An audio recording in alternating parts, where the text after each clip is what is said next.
Hello বন্ধুরা, নতুন বৎসরের শুভেচ্ছা জানিয়ে আজ নিয়ে এসেছি মাটন কারি। তো এখানে আমি নিয়েছি পেঁয়াজ বাটা, রসুন বাটা, আদা বাটা, জিরা বাটা, লঙ্কা বাটা আর গরম মশলা বাটা। এখানে আলু কেটে রেখেছি। এখন আলুগুলি ভেজে নেব।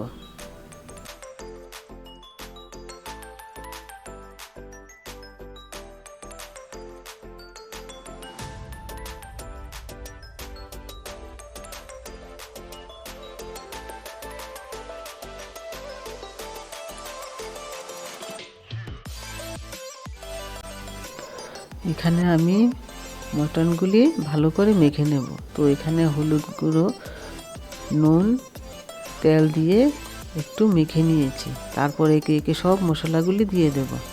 তো এখানে জিরা বাটা, আদা বাটা, রসুন বাটা, লঙ্কা বাটা, পেঁয়াজ বাটা দিয়ে এখানে ভালো করে মেখে নেব।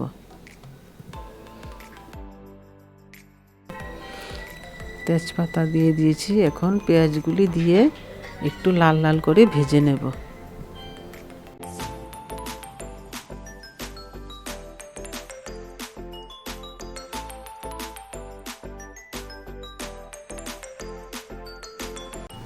এখন মাংসগুলি দিয়ে ভালো করে কষিয়ে নেব।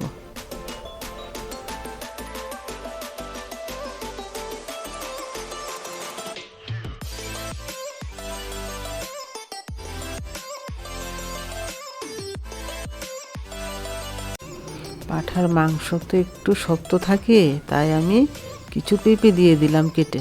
পাঁঠার মাংসে পেঁপে দিলে মাংসটা নরম হয়।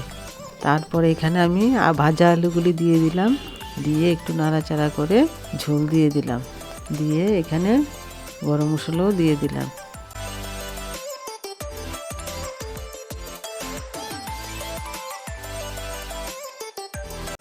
তো দেখুন, আমার মটন কারি হয়ে গেছে। সাজানোটা কেমন হয়েছে? সুন্দর হয়েছে জানাবেন।